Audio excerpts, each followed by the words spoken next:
একটা হনুমান তার বাচ্চাকে কোলে করে এক প্রাচীর থেকে অন্য প্রাচীর ঝাঁপায়, কিন্তু বাচ্চাটাকে ঠিক রেখে দেয়।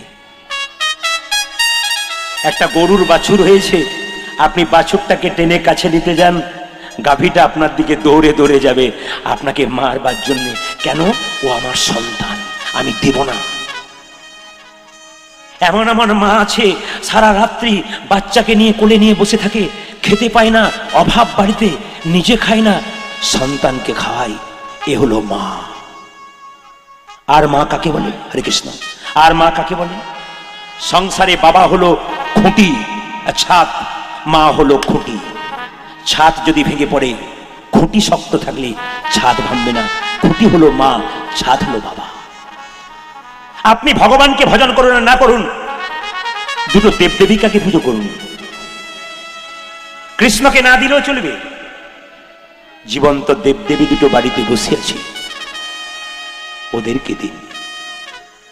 অষ্টমী পুজোতে দুর্গাকে পুষ্পাঞ্জলি দিতে যাচ্ছ নতুন কাপড় পরে, আর বৃদ্ধ আর বৃদ্ধা পুরনো কাপড় পরে ঘরে বসে আছে দুটো খাবার আশায়, আর বাজার থেকে দামি দামি ফল কিনে তুমি মা দুর্গাকে দিতে যাচ্ছ। মা দুর্গা যেন ক্রোধে ভরে বলতে চাই, মাটির প্রতিমা বুঝিস রে তুই, আগে ঘরের দেবদেবী দুটোকে পুজো কর। সবচেয়ে দুঃখ তো আমাদের এই জায়গাতে। কীর্তন শুনে কি লাভ হবে বাবা? আসল জায়গাটা ঠিক করতে পারলেন না তো। আমি আজকে মেয়েদেরকে বুঝাতে চাই, মেদিনীপুরে যত মায়েরা কীর্তন শুনতে এসছেন, কম বয়সের বোনেরা কীর্তন শুনতে এসছেন, আমি আপনাদের শেখাতে চাই। হাত তুলে আমার কাছে জবাব দিন তো একটা প্রশ্নের। যে স্বামীকে নিয়ে আপনি গর্ব করে বেড়াচ্ছেন, যে স্বামীর টাকা পয়সা আপনি আনন্দ করে বেড়াচ্ছেন, যে স্বামীর টাকা পয়সায় আপনি বিরাট বড় বাড়ি করে দালান করছেন, বৃদ্ধা বৃদ্ধাকে সরিয়ে দিচ্ছেন, যদি আপনার পড়াশোনা থাকে তাহলে বলুন তো, ফলটা গাছ থেকে ধরে না আকাশ থেকে পড়ে? যে ফলটা গাছ থেকে ধরেছে, যে বৃদ্ধা বৃদ্ধার কাছ থেকে তুমি তোমার স্বামীকে পেয়েছো, একদিন অক্লান্ত পরিশ্রম করে না খেয়ে তোমার স্বামীকে মানুষ করেছে বলে তুমি তাকে পেয়েছো। আগে তাদেরকে যদি তুমি সন্তুষ্ট করতে পারো তবে সংসার সুখের হবে, নইলে গাড়ি বাড়ি টাকা পয়সা হবে, সুখ তোমার জীবনে কোনোদিনও হবে না। এই জন্য পেছন ভেবে কাজ করবেন। আপনি যদি মনে করেন যে আমি বৃদ্ধা বৃদ্ধাকে দেবো না, আমি নিজে খাবো, ভুল করবেন আপনি। আপনার ছেলে মেয়ে যখন বড় হবে, সেও দেখবেন আপনাকে কাঁদাতে কাঁদাতে ঘর থেকে বের করবে, লোকের কাছে বলে বেড়াবেন আমার ছেলে খেতে দেয় না। তখন বলবো লোককে বলার দরকার নাই, আপনার পেছন দিকটা ভেবে দেখুন, আপনার অতীতটা ভেবে দেখুন, আপনি কাউকে কাঁদিয়েছেন, নইলে আপনি কাঁদবেন কেন? কাঁদালে কাঁদিতে হয়, এ কথাটা মিথ্যে নয়। যে যেমন কর্ম করে তার কর্ম অনুযায়ী ফল হয়। বাড়িতে বড় বড় মাছের পিস রান্না করার পর যে সবাইকে বড় বড় মাছের পিস দিয়ে ছোট পিসটা নিজের জন্য রাখে, সে তো মা। রান্না করার পর সবাইকে খাইয়ে দিয়ে নিজে হেসেলে আর কিছু থাকে না, চেটে পুটে খায়, ওই তো মা। সন্তান সারা দিন খায় নাই, রেগে চলে গেছে, বাড়ির সবাই খেয়ে নিয়েছে, একজন খায় নাই, ও তো মা। ছেলে যদি বাইরে থাকে, বাড়ির সবাই নিজে নিজের জায়গায় ঘুমোয়, একজন ঘুমোতে পারে না সারা রাত্রি, সে যে মা। হসপিটালে বাচ্চা হতে গেছে, ডাক্তারবাবু বলেছে মায়ের বাঁচার আশা নেই, ছেলে বাঁচতে পারে।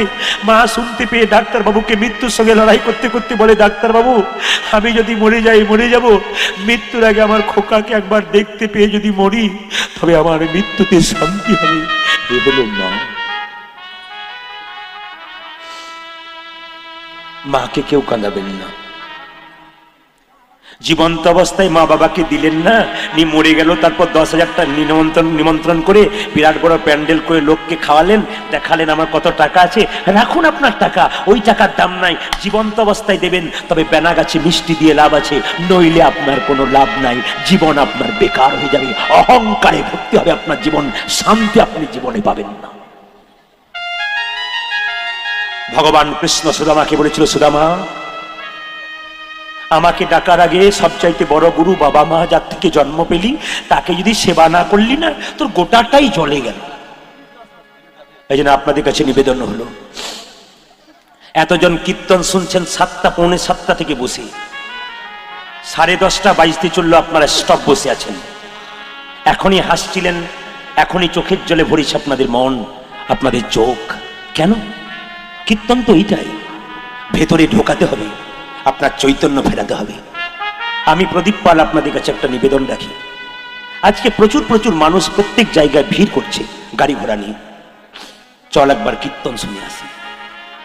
যদি কীর্তন করা সার্থক হয়, তবে আমার বোনগুলোর কাছে করজোরে নিবেদন রইল, কোলে যে ছোট বাচ্চাটা রেখেছ না, ঘরে যে বৃদ্ধ বৃদ্ধা আছে, ওরা ওর সমান। ও যেমন রেগে খায় না, এও রেগে নাও খেতে পারে, ওর সমান।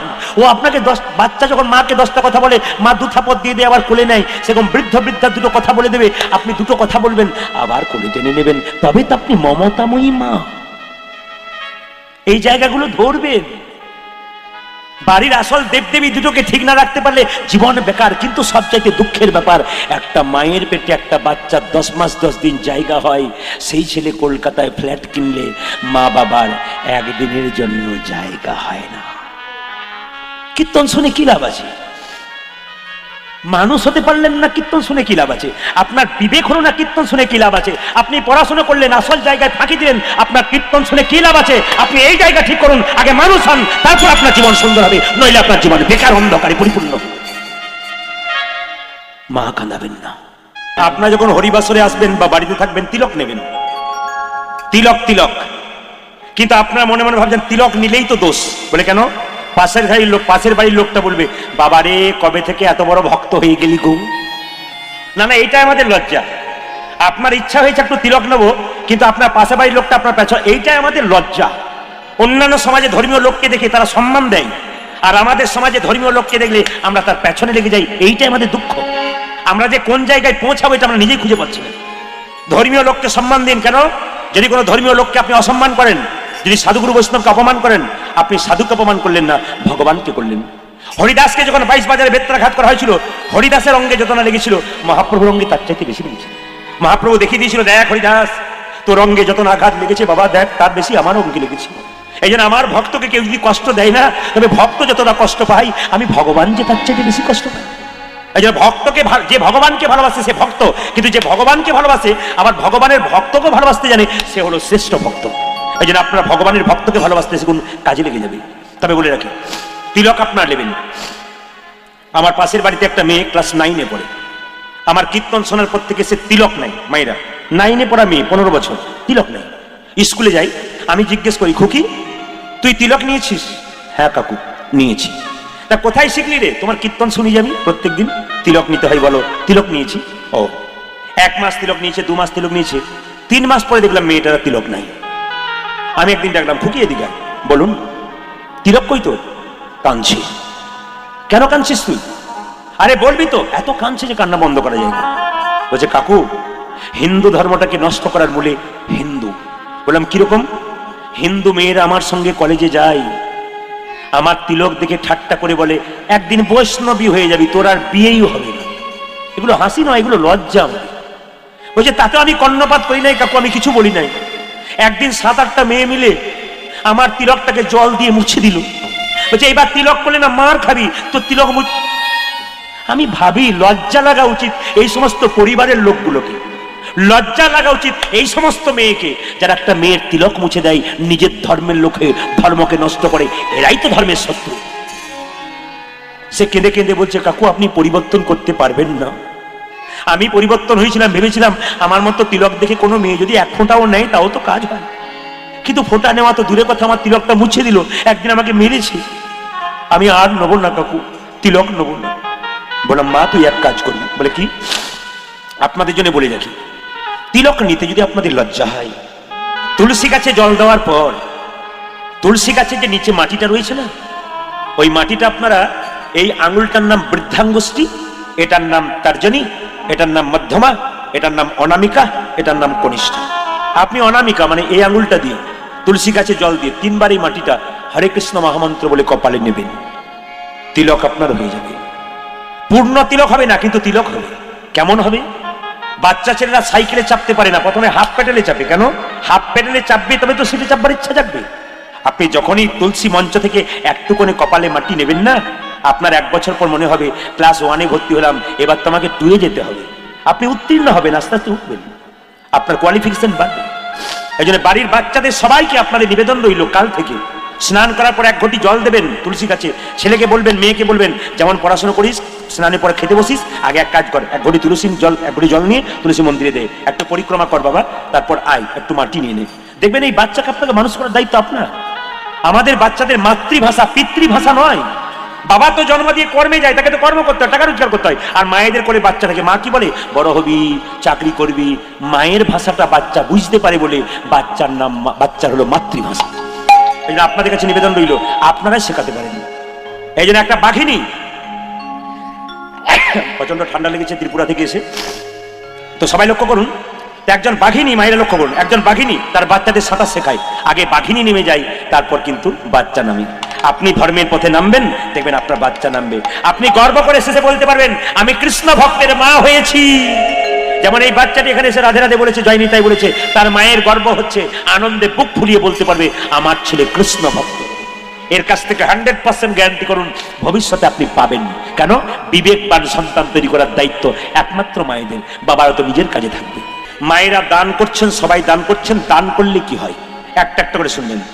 দ্রৌপদী সতী নারী, পঞ্চপাণ্ডবের স্ত্রী যিনি, তিনি স্নান করতে গেছিলেন গঙ্গাতে, দেখতে পেলে একজন মুনি গঙ্গা জলে কাপড়টা জলে ভেসে চলে গেছে, মুনি জলে দাঁড়িয়ে আছে। দ্রৌপদী জিজ্ঞেস করলো, মা, বাবা আপনি দাঁড়িয়ে আছেন কেন? আমি 1 ঘন্টা দাঁড়িয়ে আছি জলে স্নান করবো বলে, আর আপনি জলেই দাঁড়িয়ে আছেন, না উঠলে স্নান করবো কি করে? মুনি বলে উঠলো, মা, যে কাপড়টা পরে আমি জলে স্নান করতে নেমেছিলাম, ওই কাপড়টা জলে ভেসে চলে গেছে। তুমি তোমার কাপড়ে কিছুটা অংশ আমাকে দান করলে আমি আশীর্বাদ করব। সঙ্গে সঙ্গে দ্রৌপদী বলেছিল, দাঁড়ান বাবা দাঁড়ান। নিজের কাপড়টা টুকরো করে কেটে জলের মধ্যে ছুড়ে দিয়েছিল। মুনি সেই কাপড়টা টুকরো করে, পাওয়ার টুকরো কাপড়টা লজ্জা নিবারণ করে পারে উঠে বলল, মা, এই যে তুমি এইটুকু কাপড় দিলে, একদিন এই কাপড় তুমি অনেক করে পাবে। হরিনামে যে দান করে, মহোৎসবে যে দান করে, গরিবের মেয়ে বিয়েতে যে দান করে, তার লাভ আছে। কোন গরিবের মেয়ে চিহ্নিত হয়ে গেল, এ খুব গরিব, টাকা পয়সার অভাবে মেয়ের বিয়ে দিতে পারছে না, আপনার টাকা থাকলে ওকে দিন, ওইটাই আসল দেওয়া হবে।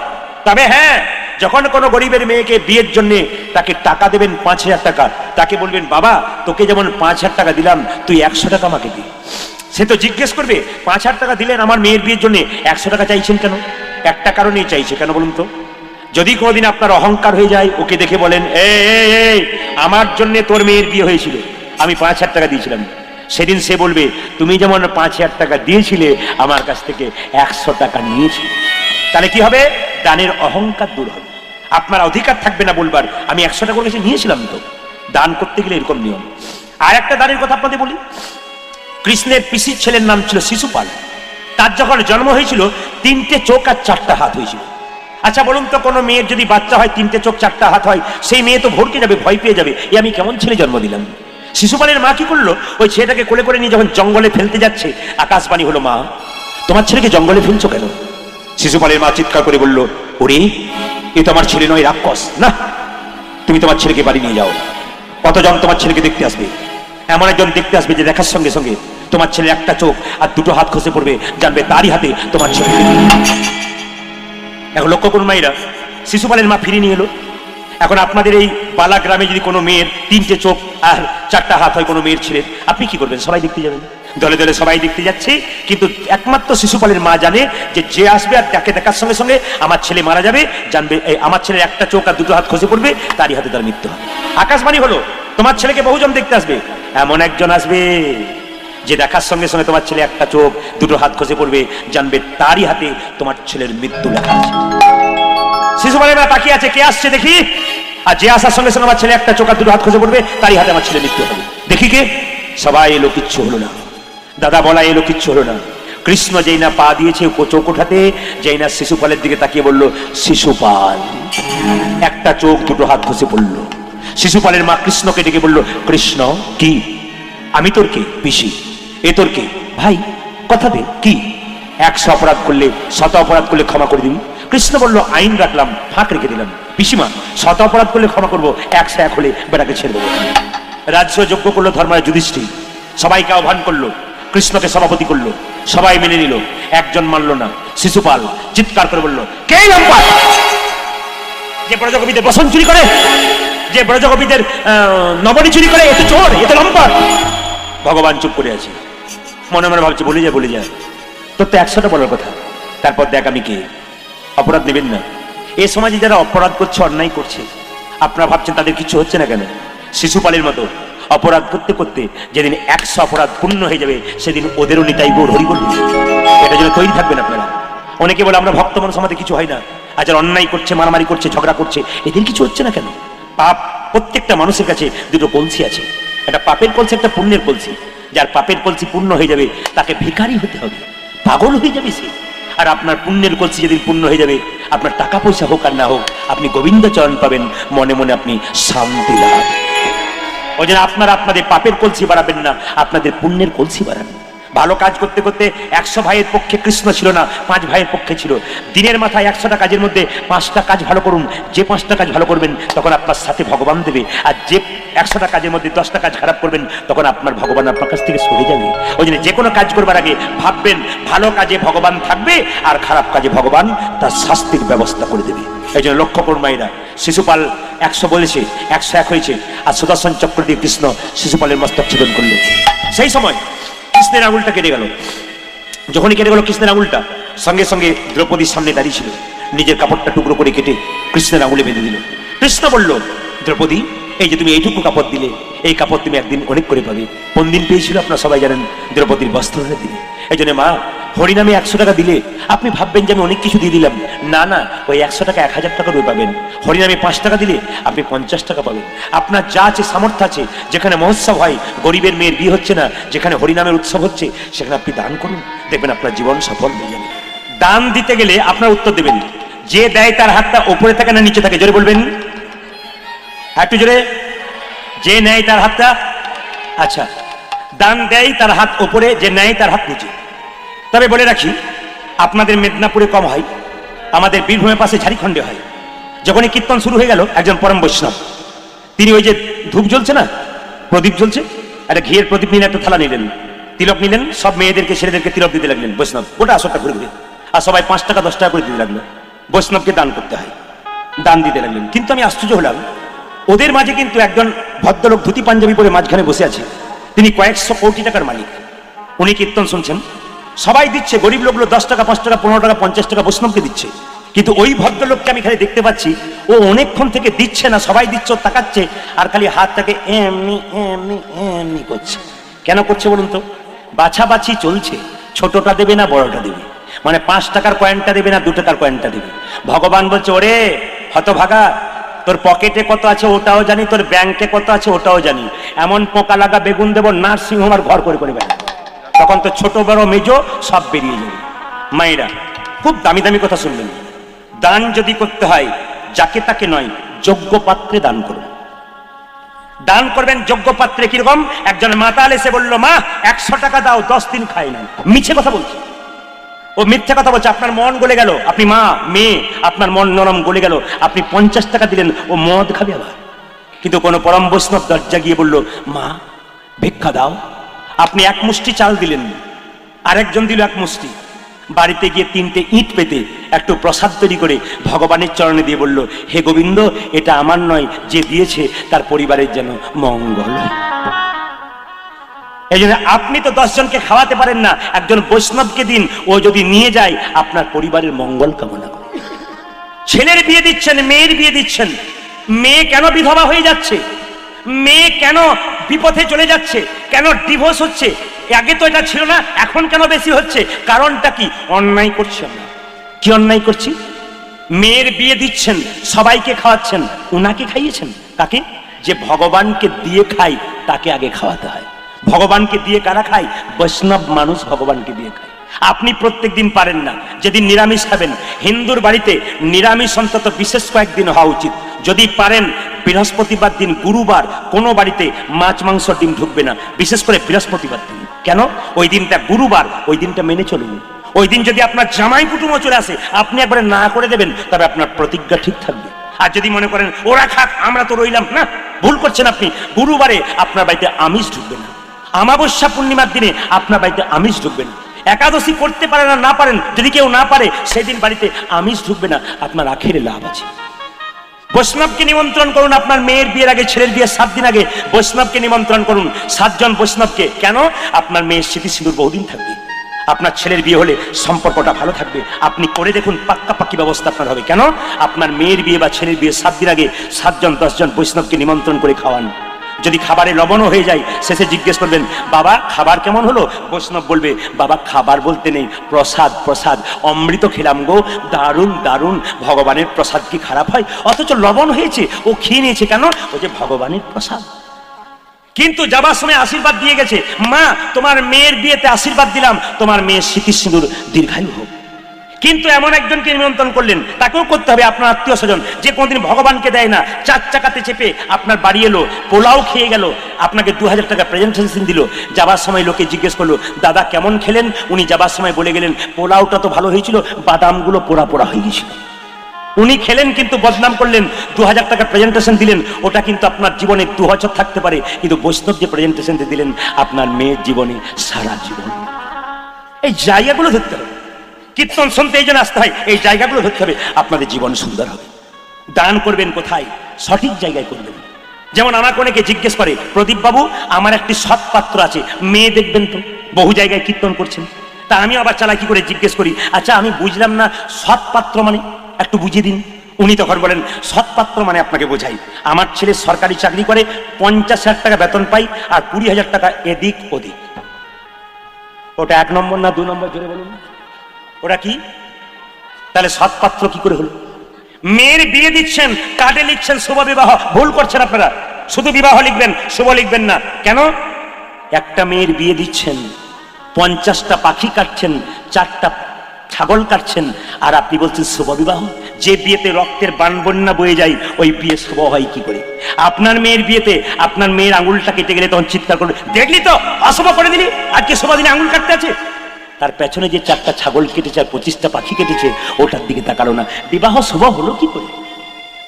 শুধু বিবাহ লেখা ভালো, শুভ বিবাহ কি করে হয়? যেখানে 4টা ছাগল আর 50টা পাখি কাটা হয়, শুভ বিবাহ কি করে হয়? আপনারা বলবেন বিচার করে শাস্ত্রের দিকে। আমরা কিছু ভুল করি। যেমন আরেকটা জায়গায় বলে দিই আপনাদের ভুলটা কেমন করি, গণক ঠাকুর এখনই বের করবে। ভুলটা কোথায় করি আপনারা বলবেন, কোথায় করি আমরা ভুলটা, কোথায় করি? হরে কৃষ্ণ, এইদিকে তাকান, তাহলে বুঝতে পারবেন, আপনারা বুঝবেন কোন জায়গায় বলা হয়। এই যে আসো, এই দেখুন দেখুন, এই দেখুন ভাই, একটু মোবাইলে তুমি দেখে নাও এই ভদ্রলোককে, বলো যাহা বলিব, যাহা বলিব, ভালো করে বলার জন্য, যাহা বলিব, যাহা বলিব, সত্য বলিব, সত্য বলিব, সত্য ছাড়া, সত্য ছাড়া, মিথ্যা, মিথ্যা বলিব, বলিব না। যাহা বলিব, যাহা বলিব, সত্য বলিব, সত্য বলিব, সত্য ছাড়া, সত্য ছাড়া, মিথ্যা, মিথ্যা বলিব, বলিব। খুব চালাক পাঠি আছে, বুঝতে পারছেন তো? প্রচন্ড চালাক পাঠি। আবার বলো এবার, যাহা বলিব, যাহা বলিব, সত্য বলিব, সত্য বলিব, সত্য ছাড়া, সত্য ছাড়া, মিথ্যা, মিথ্যা বলিব, বলিব না। না। আচ্ছা মায়েরা, এই জায়গাটা কোথায় বলা হয় বলুন তো? এটা কোথায় বলা হয় জোরে বলুন? আচ্ছা আপনাদের আগে যাওয়া আসা আছে নাকি? আমি বুঝতে পারি নাই। আপনার যাওয়া, তাছাড়া বলবেন কেন? অন্য জায়গায় বলতে পারে না? ত্রিপুরাতে জিজ্ঞেস করছিলাম যে এটা কোথায় বলা হয়, কোথায় যেন বলা হয়, সিনেমাতে দেখেছি মায়েরা। আচ্ছা আচ্ছা বলুন, এইটার ভেতরে কি আছে জোরে বলুন, একটু জোরে বলুন। ওটাও খুলে দেখেছেন? আচ্ছা এক জায়গায় জিজ্ঞেস করলাম, দাদা এইটার ভেতরে কিছু আছে? ও তখন বলছে যন্ত্র টন্ত্র কিছু একটা হবে বোধ হয়। আপনার দান দেবেন, কিন্তু নাম জোরে বলুন, দেবেন দেবেন না। দান দেবেন, নাম দেবেন না। প্রমাণ দিয়ে দিই, যদি কোনোদিন আমাদের বীরভূম যান, একচক্র গ্রাম তারাপীঠের পাশেই নিতাই ধাম, নিতাইয়ের বাড়ি, ওখানে একটা বিরাট মন্দির তৈরি হচ্ছে, 10 কিলোমিটার দূর থেকে দেখা যায়। আপনার অবাক হবেন, কে যে দেয়, নাম দেয় না। আমি ওখানে গান করতে গিয়ে জিজ্ঞেস করলাম কর্মকর্তাদের, দাদা এত ইট পাথর সিমেন্ট এত বড় মন্দির কে তৈরি করলো, কে টাকা দিল? বলছে দাদা যে দেয় সে তো নামই দেয় না। 3 ট্রাক পাথর বালি সিমেন্ট দাঁড়িয়ে আছে। ড্রাইভারকে চুপি চুপি ডাকলাম, ভাই এই যে 1 ট্রাক পাথর, 1 ট্রাক সিমেন্ট, 1 ট্রাক ইট, এগুলো কে দিয়েছে? তখন সে এসে বলছে, কিছু মনে করবেন না, বাবু বলেছে নাম বলবি না, নাম বললে অহংকার জন্মাবে, ভগবানের খাতায় লিখলে প্রেম জন্মাবে। সবচাইতে দুঃখের ব্যাপার কি জানেন? আমরা মন্দিরে 500 টাকা দিলে বলি আমি 500 টাকা দিয়েছি, অহংকার জন্মে গেল। কিন্তু আপনি দেবেন, নাম বলবেন না। নাম করলে কি হয়? অহংকার হয়ে যায়। খাতায় লিখবেন গোবিন্দের, অন্তরে আপনার প্রেম জাগবে। আমাদের গ্রামে একটা দুর্গা মন্দির তৈরি হলো, আর মন্দিরে একটা ফ্যান দিল একটা ছেলে, ওর মায়ের নাম রাজুবালা সরকার। ও ফ্যানটা দিয়েছে, ফ্যানের নিচে রাজুবালা সরকার লিখেছে, ফ্যানও ঘুরছে রাজুবালা সরকারও ঘুরছে। তো আপনাদের কাছে নিবেদন রইল, দান করবেন। কেন? একদিন তুই জন্মের মতো ভাবে বিদায় হবি, হইব একদিন তুই জন্মের মতো ভাবে বিদায় হবে, একদিন তুই জন্মের মতো ভাবে বিদায় হবি। বিদায় হবে রে।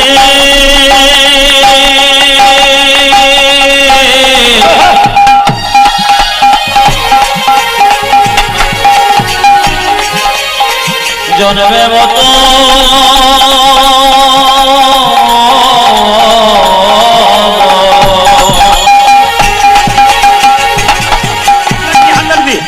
হবে বিদায়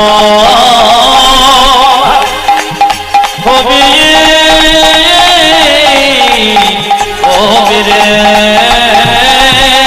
একদিন তুই জন্মের মতো ভাবে বিদায় হবি, একদিন তুই জন্মের মতো ভাবে বিদায় হবি। একদিন তুই জন্মের মতো ভাবে বিদায় হবে। আলমারির চাবি তুই কারে দিয়ে যাবি, ওই যে আলমারির চাবি তুই কারে দিয়ে যাবি। ওরে আলমারি চাবি রে তুই কারে দিয়ে কেন যাবি। কেন কেন? আমার ছেলেকে দেবো, আমার মেয়েকে দেবো, আমার বৌমাকে দেবো। এই যে ছেলে, এই যে মেয়ে, এই যে ঘরের বউ। এই যে ছেলে এই যে মেয়ে এই যে ঘরে বউ। এই যে ছেলে, এই যে মেয়ে, এই যে ঘরের বউ। এই যে ছেলে, এই যে মেয়ে, এই যে ঘরের বউ। ওই যে যাবার বেলায় তোমার সঙ্গে যাবে না তো কেউ, ওই যে যাবার বেলায় তোমার সঙ্গে যাবে না তো কেউ। আজ যাবে না তোমার সঙ্গে যাবে না তো কেউ। আমি যে 5 ভরি জন্য মালা পরে ছোটা যাবে না, আমার টাকা যাবে না। এই যে টাকা, এই যে পয়সা, এই যে সোনা দানা। এই যে টাকা এই যে পয়সা এই যে সোনা দানা। এই যে টাকা, এই যে পয়সা, এই যে সোনা দানা। ওই যে যাবার বেলায় তোমার সঙ্গে কিছু তো যাবে না, যদি যাবার বেলায় তোমার সঙ্গে কিছুই তো যাবে ওই যে না। যাবার বেলায় তোমার সঙ্গে কিছু তো যাবে না। কি যাবে? ওই নামে যাবে আর তুমি যাবে, আজ নামে যাবে যাবে, তুমি যাবে। ওই নামে যাবে আর তুমি যাবে, নামে যাবে। তুমি যাবে। ওই যে কেউ তো সঙ্গে যাবে না ভাই, নামে যাবে আর তুমি যাবে। কেউ তো সঙ্গে আমি যাবে আর তুমি যাবে। কেউ তো সঙ্গে যাবে না ভাই, আমি যাবে আর তুমি যাবে। সঙ্গে যাবে না। ওই যে নামে যাবে আর তুমি যাবে নামে যাবে আর তুমি যাবে। রাধা রানী কি, শ্যাম সুন্দর কি।